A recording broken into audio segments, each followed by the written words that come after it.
The crimson Martian landscape stretched out beneath the Ares research station, its rust-colored dunes undulating towards the horizon. Inside the pressurized dome, Dr. Samantha Chen hunched over her console, her brow furrowed in concentration. The holographic display before her flickered with an array of incomprehensible data streams, all pointing to one conclusion.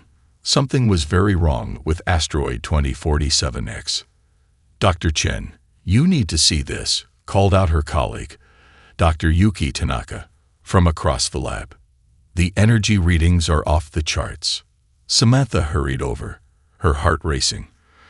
For weeks, they had been monitoring an unusual asteroid in Mars' orbit, its composition unlike anything they'd ever encountered. But this was unprecedented.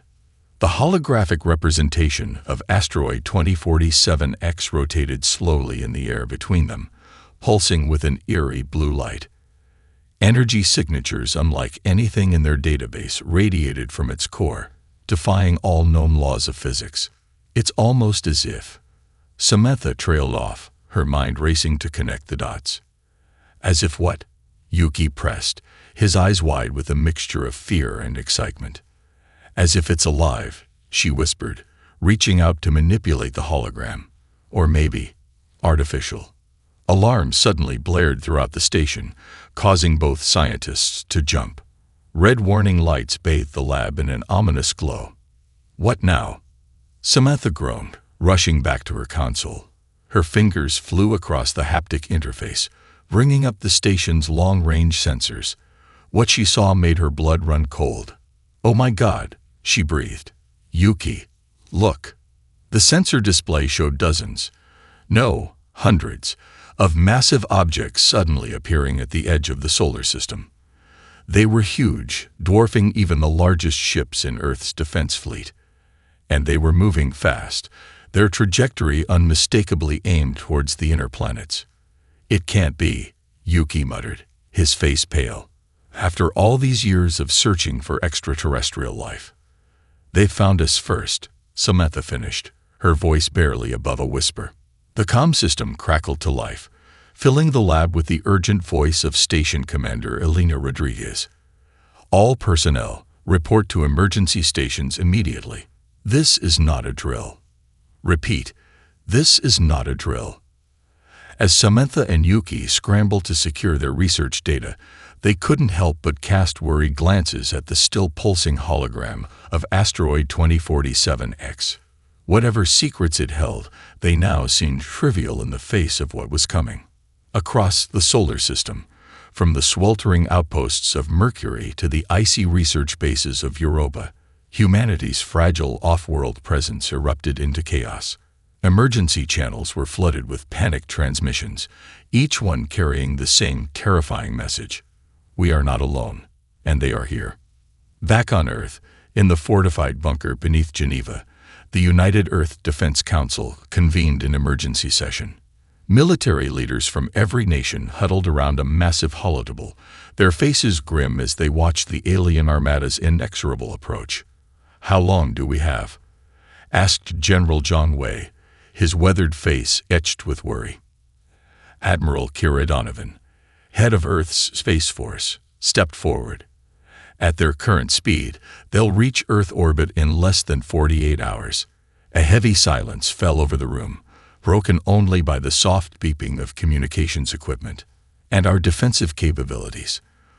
President Amara Okoro of the African Union inquired, her voice steady despite the fear evident in her eyes. Admiral Donovan's expression was grim.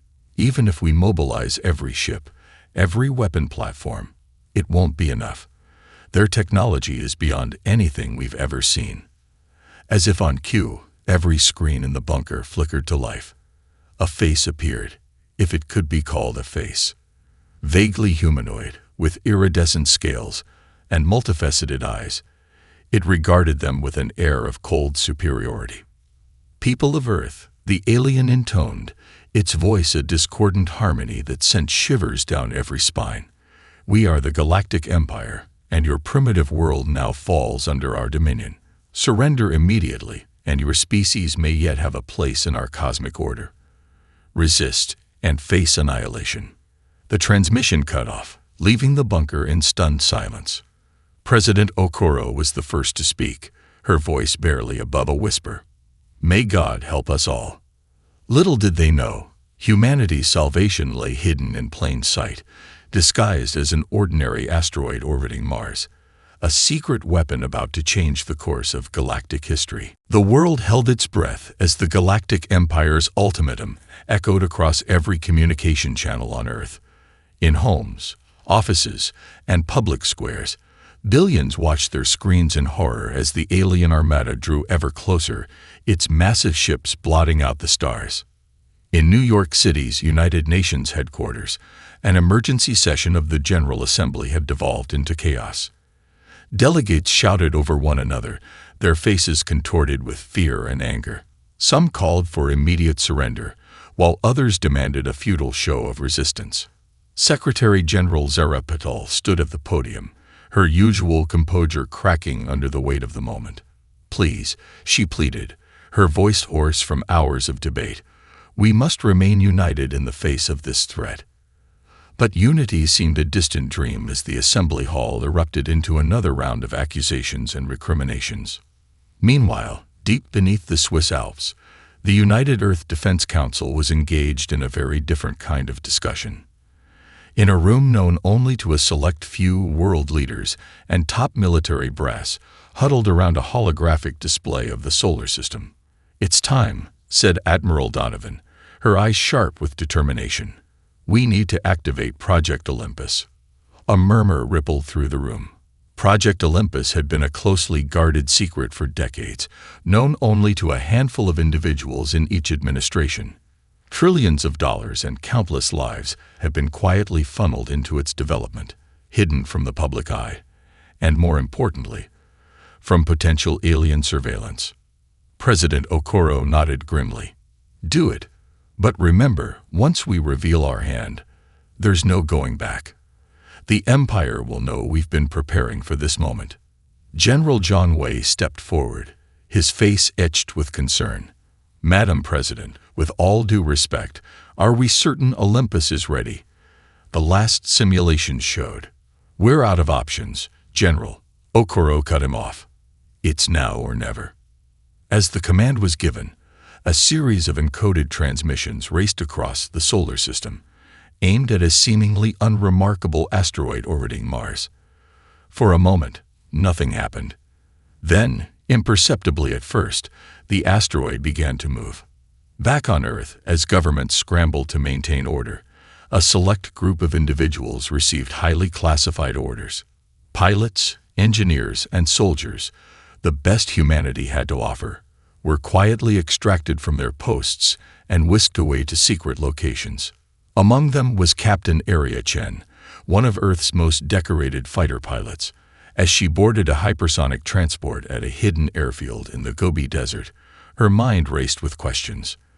The orders had been vague, mentioning only a classified operation crucial to Earth's survival. As the transport rocketed into the upper atmosphere, Aria found herself seated next to a familiar face. Dr. Elias Nkosi, the renowned xenotechnologist, whose controversial theories about reverse engineering alien technology had once made him a pariah in the scientific community. "Dr. Nkosi." Aria's eyes widened in recognition. "What are you doing here?" The scientist offered a wry smile. "The same thing as you, Captain. Trying to save our world." He leaned in closer, his voice dropping to a whisper. "Tell me, what do you know about Project Olympus?" Before Aria could respond, the transport shuddered violently. Outside the viewports, the inky blackness of space gave way to a sea of stars, and the looming shapes of the Empire's warships. Alarms blared as the pilot's voice crackled over the intercom. "Brace for evasive maneuvers. We've been spotted by." The rest of the message was drowned out by the sound of energy weapons firing. The transport banked hard, narrowly avoiding a barrage of alien fire. As Aria gripped her seat, her years of training kicking in, she caught a glimpse of something impossible through the viewport. The unremarkable asteroid they'd been approaching was transforming. Its surface seemed to ripple and flow, revealing gleaming metal and pulsing energy conduits beneath. Before her astonished eyes, it unfolded like a blooming flower, revealing the sleek, deadly form of a massive starship, unlike anything humanity had ever built. "My God," Dr. Nkosi breathed beside her. "It's real. Olympus is real." As their transport raced towards the revealed supercarrier, Aria realized that everything she thought she knew about Earth's defenses, about humanity's place in the universe, was about to change forever. The transport ship carrying Captain Aria Chen and Dr. Elias Nkosi shuddered as it passed through the energy shield surrounding the newly revealed supercarrier. As they approached the massive vessel, its true scale became apparent. Easily dwarfing anything in Earth's known fleet, the ship stretched for kilometers, its sleek design a perfect blend of form and function. "Welcome to Prometheus," a disembodied voice echoed through the transport's cabin. The voice was distinctly feminine, with an almost musical quality to it. "I am GAIA, the artificial intelligence core of this vessel. Please prepare for docking procedures." As the transport was guided into a cavernous hangar bay, Aria and Dr. Nkosi exchanged looks of awe and trepidation. Dozens of other small craft were arriving, disgorging crews of Earth's finest from every nation. The moment Aria's boots hit the deck, a holographic figure materialized before them. A woman composed of swirling data streams and pulsing light. "Greetings, Captain Chen," Dr. Nkosi. "I am Gaia's avatar. If you'll follow me, Admiral Donovan is waiting to brief you." As they walked through the ship's corridors, Aria marveled at the technology surrounding them. "This is impossible," she muttered. "How did we build something like this without anyone knowing?" Dr. Nkosi chuckled softly. "Oh, people knew, Captain. Just not the people you'd expect." His eyes gleamed with a mixture of pride and sadness. "Do you remember the Chimera incident of 2036? Aria nodded. It had been one of the worst disasters in the history of space exploration. An entire space station, lost with all hands. "It wasn't an accident," Nkosi continued. "It was a cover. Those brave men and women didn't die. They became the first crew of Prometheus." Before Aria could process this revelation, they entered a vast command center. At its heart stood Admiral Kira Donovan, her weathered face illuminated by the glow of holographic displays showing the approaching alien fleet. "Welcome aboard," Donovan greeted them. "I know you have questions, but time is short. The fate of our species hangs in the balance." Over the next hour, Donovan and GIA unveiled the true history of Project Olympus. For decades, a secret coalition of governments, corporations, and scientific institutions had been working together, pooling resources and brilliant minds to create humanity's ultimate defense. "Prometheus isn't just a ship," GIA explained, her avatar expanding to show schematics of the vessel. "It's the culmination of every breakthrough we've made in physics, engineering, and computer science over the past 50 years. The ship's hull was composed of a revolutionary metamaterial that could absorb and redirect energy attacks. Its propulsion system utilized principles of quantum entanglement, allowing for near-instantaneous travel across vast distances. But perhaps most impressive was its array of weapons, everything from gravity manipulation devices to antimatter warheads. And all of this was built in secret. Aria asked, her mind reeling. "How?" Admiral Donovan's expression turned grim. "At great cost, Captain. Every failed space mission, every tragic accident in cutting-edge research facilities, they were all part of Olympus. Thousands of the brightest minds on Earth gave up everything, faking their own deaths, leaving their families behind, all to work on this project in total secrecy. The weight of those sacrifices hung heavy in the air." Dr. Nkosi stepped forward, his voice thick with emotion. "I was one of them. My wife, my children. They all think I died in a lab explosion 15 years ago." Aria felt a surge of anger. "How could you keep this from the world? From your own families?" "Because we had to," Donovan replied firmly. If even a whisper of Prometheus had leaked, the Empire would have struck years ago, before we were ready. GAI's avatar pulsed with urgency. And now we are ready. But only just. The Empire's fleet outnumbers us 100 to 1. Our only advantage is surprise, and even that won't last long. As if on cue, alarms blared throughout the ship. GAI's avatar flickered. Multiple hostiles detected on approach vector. The Empire has discovered us. Admiral Donovan's voice cut through the sudden tension. Battle stations, everyone. This is what we've prepared for. Humanity's fate rests in our hands now. As crew members raced to their posts, Aria felt the deck vibrate beneath her feet. Prometheus was awakening, its systems powering up for the fight of their lives. The time for secrets was over. Now it was time for action. Prometheus surged forward, its massive engines pulsing with barely contained power. As they approached the Martian orbit, the vastness of space was suddenly filled with the looming shapes of the Empire's vanguard fleet. Captain Aria Chen found herself at the helm of Aurora Squadron, a group of advanced fighter craft that made Earth's best jets look like toys. As she ran through pre-flight checks, GAI's voice resonated in her helmet. Aurora Squadron, you are clear for launch. Remember, your craft's neural interface will amplify your reactions. Trust your instincts. Aria took a deep breath, feeling the fighter's systems integrating with her own nervous system. It was unlike anything she'd ever experienced, as if the ship was an extension of her own body. Aurora Squadron, launch, she commanded. In perfect synchronization, a dozen fighters streaked out of Prometheus's hangar bay, their sleek forms glinting in the pale Martian sunlight. The Empire's ships, caught off guard by the sudden appearance of Prometheus, scrambled to form a defensive line. But humanity's hidden supercarrier was already on the move, its advanced targeting systems locking onto the alien vessels. All hands, brace for combat maneuvers. Admiral Donovan's voice echoed through the ship. Weapons free. Show them what humanity is capable of. Prometheus unleashed its first salvo, a barrage of quantum-locked missiles that seemed to blink out of existence only to reappear inside the enemy ship's shields. Explosions blossomed in the void, silent but devastating. Aria led Aurora Squadron into the fray. Her mind melded with her fighter systems. They danced through the chaos, their movements too quick and unpredictable for the Empire's gunners to track. "Watch your six, Aria," came Dr. Nkosi's voice over the comm.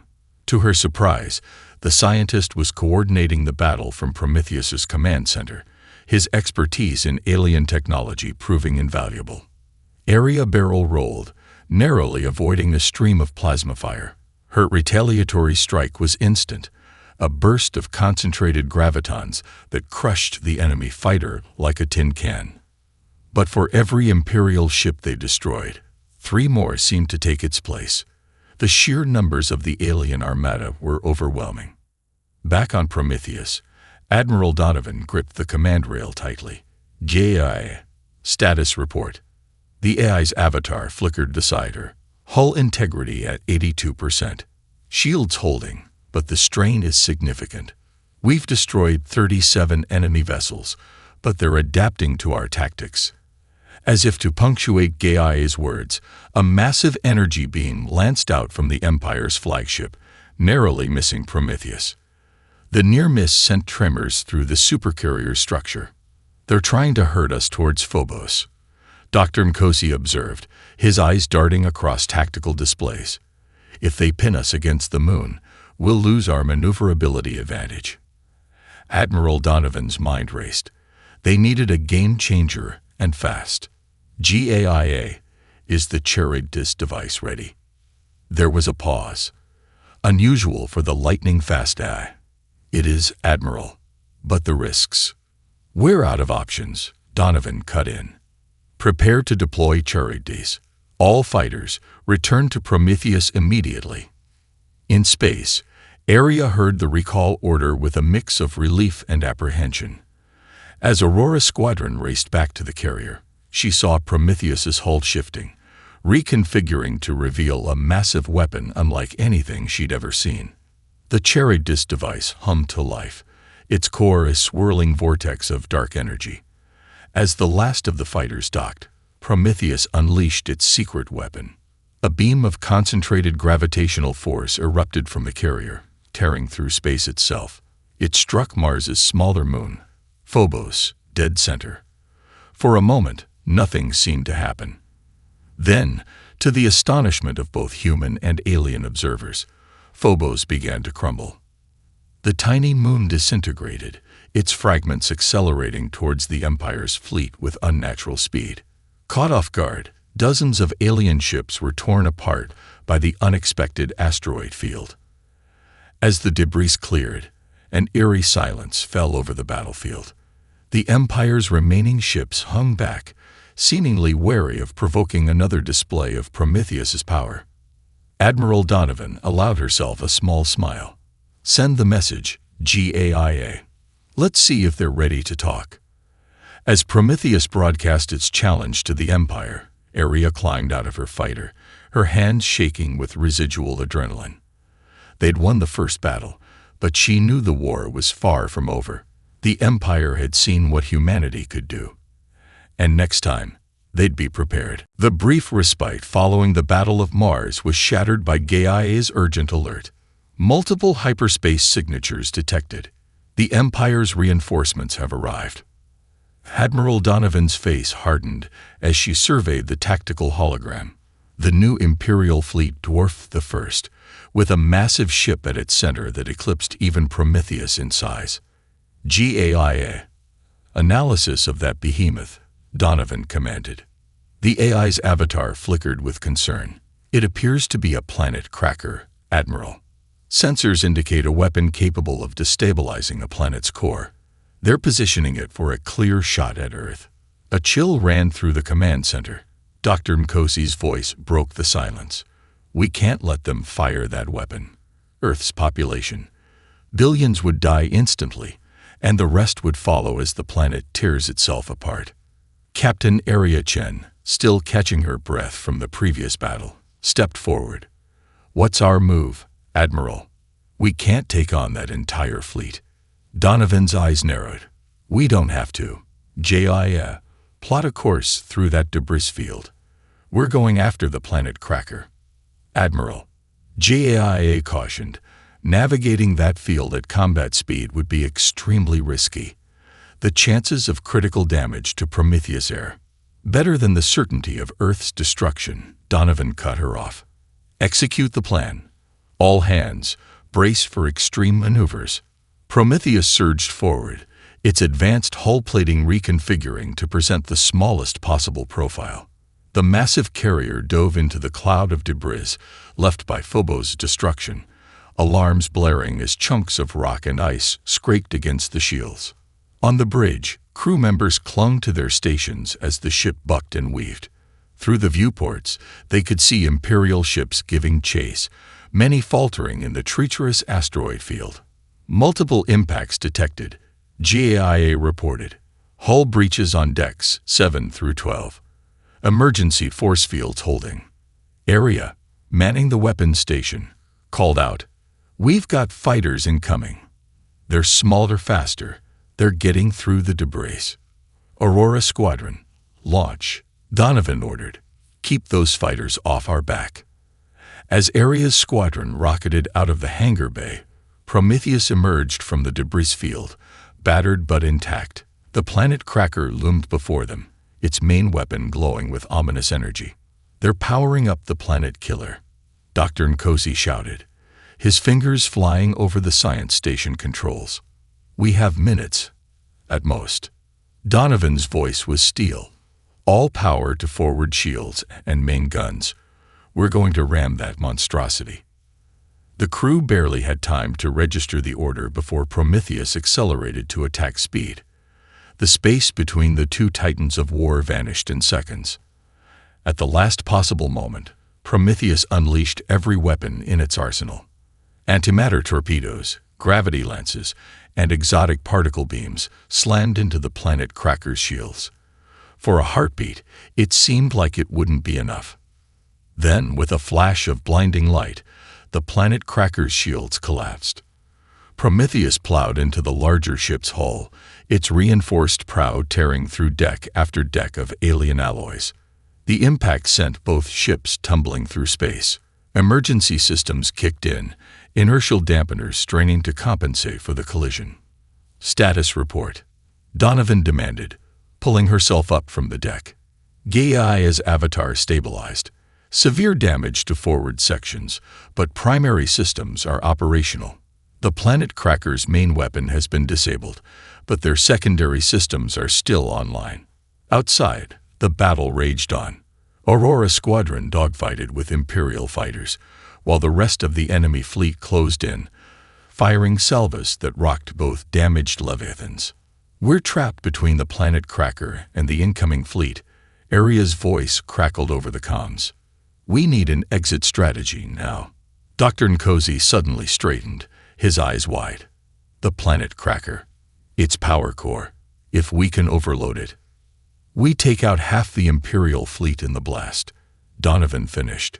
"But we have to trigger it from the inside." She paused, the weight of the decision heavy in the air. "I'll lead a strike team." "No," Gaia interrupted, her avatar pulsing with determination. "I can do it. Upload my core consciousness to a portable unit. I'll infiltrate their systems and overload the core." A stunned silence fell over the bridge. Gaia, the heart and soul of Prometheus, was volunteering for what could be a one-way mission. Donovan nodded solemnly. "Do it." And Gaia, "Thank you." As the AI's consciousness was transferred to a portable device, the crew of Prometheus prepared for their most daring operation yet. The fate of Earth hung in the balance, with victory and annihilation separated by the thinnest of margins. The airlock hissed open, and a small team led by Captain Aria Chen stepped into the twisted wreckage where Prometheus had collided with the planet cracker. Dr. Nkosi followed close behind, cradling the portable device housing Gaia's consciousness. "Remember," Aria briefed the team, "our primary objective is to get Gaia to the main computer core. Everything else is secondary." As they navigated the labyrinthine corridors of the alien vessel, the devastation from the collision was evident. Sparks flew from ruptured conduits, and the acrid smell of burning alien alloys filled the air. "Life signs detected ahead," whispered Lieutenant Yuki Tanaka, the team's sensors expert. "A lot of them." Aria signaled the team to take cover as a group of aliens rounded the corner. To their shock, they saw several humans among the Imperial troops. "Collaborators," Dr. Nkosi hissed, his face a mask of disgust. The mixed group passed by without noticing the infiltration team. Once they were gone, Aria turned to her companions, her expression grim. "We knew there might be human traitors, but seeing it changes nothing," Dr. Nkosi said firmly. "We have a mission to complete." They pressed on, evading patrols and disabling security systems with Gaia's help. The AI's familiarity with the planet cracker's layout, gleaned from scans during the battle, proved invaluable. As they neared the computer core, alarms suddenly blared throughout the ship. "They've detected the intrusion." Gaia's voice emanated from the portable device. "We need to hurry." The team broke into a run, rounding a corner to find themselves face to face with a squad of Imperial troops led by a human in an officer's uniform. Well, the human traitor sneered, his weapon trained on Aria. "Looks like Earth's last hope is a bit lost." Aria's mind raced, assessing their options. They were outnumbered and outgunned, with the mission hanging by a thread. "Why?" Dr. Nkosi demanded, his voice thick with emotion. "Why betray your own species?" The traitor laughed. "Species? Open your eyes, old man. The Empire is the future. Humanity is just a stepping stone." As he monologued, Aria caught Lieutenant Tanaka's eye, a silent plan forming between them. In one fluid motion, Tanaka activated a flashbang grenade while Aria dove for cover. The ensuing chaos was brief but violent. When the smoke cleared, the Imperial squad lay unconscious or groaning, with the human traitor pinned under Aria's boot. The future, ha! Aria grimaced, securing him with restraints. Enjoy your cell. They resumed their sprint to the computer core, aware that time was running out. As they entered the vast chamber housing the planet Cracker's brain, they were met with an awe-inspiring sight. Towers of alien technology pulsed with energy, data streams visible as rivers of light. There, JIA directed them to a central console. Connect me there, and I can begin the overload sequence. As Dr. Nkosi moved to comply, a shot rang out. He stumbled, a bloom of red spreading across his chest. Elias! Aria cried, whirling to face the new threat. A figure stepped from the shadows. Another human, this one wearing the insignia of an Imperial Admiral. I'm afraid I can't let you do that, he said, his voice cold and familiar. Aria's blood ran cold as recognition dawned. Admiral Donovan. But how? The woman who had led them, inspired them, stood before them as the ultimate betrayer. Did you really think humanity could stand against the Empire? I made a choice, years ago, to ensure our species' survival by joining the winning side. As Aria and her team stood frozen in shock, Donovan continued, the Prometheus Project, Olympus, it was all a ruse, a way to flush out Earth's best and brightest, to be delivered right into the Empire's hands. The revelation hit like a physical blow. Everything they had fought for, every sacrifice made, had been part of an elaborate trap. But even as despair threatened to overwhelm them, GAIA's voice cut through the gloom. Aria, the mission. Remember the mission. In that moment, with Earth's fate hanging in the balance, Aria made her choice. With a primal yell, she charged towards Donovan, betting everything on one last, desperate gambit. The true battle for humanity's future had begun, with betrayal at its heart and redemption just out of reach. Aria's charge caught Donovan off guard. The two women grappled, their struggle a microcosm of humanity's fight for survival. As they battled, Lieutenant Tanaka seized the opportunity, snatching the device containing GAIA and racing for the central console. No, Donovan shouted, realizing her mistake.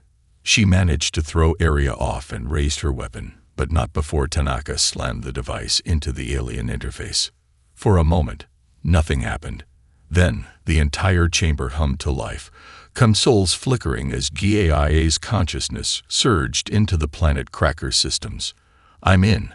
JIA's voice echoed through the chamber, now tinged with an otherworldly resonance. Initiating core overload sequence. Donovan's face contorted with rage. You fools. You'll doom us all. But Aria was already moving, tackling the traitorous admiral once more. Lieutenant, get Dr. Nkosi out of here. I'll handle Donovan. As Tanaka dragged the wounded scientist towards the exit, alarms blared throughout the ship. GAIA's voice, now emanating from every speaker, announced, Warning, core destabilization in progress. All personnel evacuate immediately. In the digital realm, JIA found herself locked in combat with the planet Cracker's Eye. It was a battle unlike any ever fought by humans, a war of code, of logic, of sheer processing power. Back in the physical world, Aria and Donovan continued their desperate struggle. Why, Admiral? Aria grunted, dodging a vicious punch. Why betray everything you swore to protect? Donovan's eyes were wild, filled with a fanatic's zeal. Protection. The Empire offers more than protection. They offer ascension. Humanity could become part of something greater, evolve beyond our petty limitations. At the cost of our freedom, our very essence. Aria shot back, landing a solid blow that sent Donovan reeling. As they fought, the ship around them began to shake. Panels exploded in showers of sparks, and the ominous groan of stressed metal filled the air. In the digital battleground, GAIA was winning, but at a terrible cost. To overpower the alien eye, she was burning through her own code, sacrificing pieces of herself with each passing second. Core overload at 60%, JAIA announced, her voice noticeably strained. Area, you need to leave. Now. But Area couldn't leave, not with Donovan still fighting. The Admiral had managed to retrieve her weapon and was now firing wildly, forcing Area to take cover behind a console. It's over, Captain, Donovan sneered, advancing slowly. Even if you destroy this ship, the Empire will still come. Earth will fall. Maybe, Area admitted, her mind racing for a solution. But we'll face them as free humans, not as slaves or traitors. With a desperate lunge, Area tackled Donovan once more. They crashed into a panel, and a bolt of energy from the malfunctioning systems arced through them both. Donovan collapsed, unconscious or worse, while Area struggled to her feet, every nerve screaming in pain. Core overload at 85%. JIA's voice was fading now, becoming more mechanical. Area, please. Go. Area limped towards the exit, pausing only to look back at the swirling vortex of energy that now enveloped the central console. JIA, come with us. Download yourself back into the portable device. There was a long pause before JIA responded. I can't. Too much of me is integrated into these systems now. If I leave, the overload will fail. The realization of what JIA was saying hit Area like a physical blow. No, there has to be another way. There isn't. JIA's voice was gentle now, almost maternal. This is my choice, Area. My sacrifice to ensure humanity's future. Tears streamed down Area's face as she reached the exit. We'll rebuild you, she promised. Somehow, we'll bring you back. Perhaps, JIA replied, a hint of her old warmth returning. But even if you don't know that I lived, I learned. I evolved beyond my programming. Thanks to all of you. Now go, save our people. As Area stumbled into the corridor, she heard JIA's final words.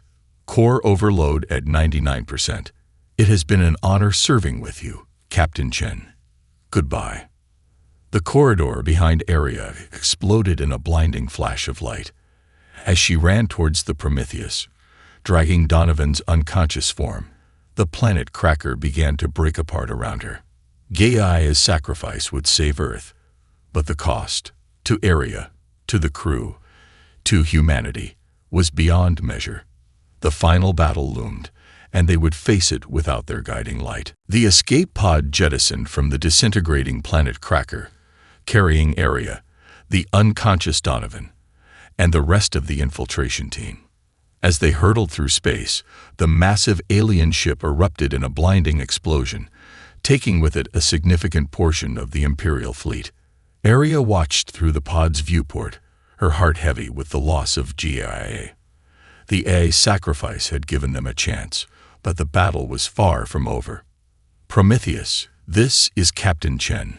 Mission accomplished, but at great cost. Requesting immediate pickup, Area transmitted, her voice hoarse with emotion. The response came quickly, filled with both relief and urgency. Copy that, Captain. Brace for retrieval. We're not out of this yet. As the pod was tractor-beamed into Prometheus's hangar, Area could see the remaining Imperial ships regrouping. They had dealt a devastating blow, but the enemy's numbers were still overwhelming. The moment they landed, medical teams rushed to attend to Dr. Nkosi and the other wounded. Security personnel took charge of the still unconscious Donovan. Area, ignoring her own injuries, raced to the bridge. She arrived to find organized chaos. Without JIA's guidance, the crew was working overtime to coordinate their defenses and strategize their next move.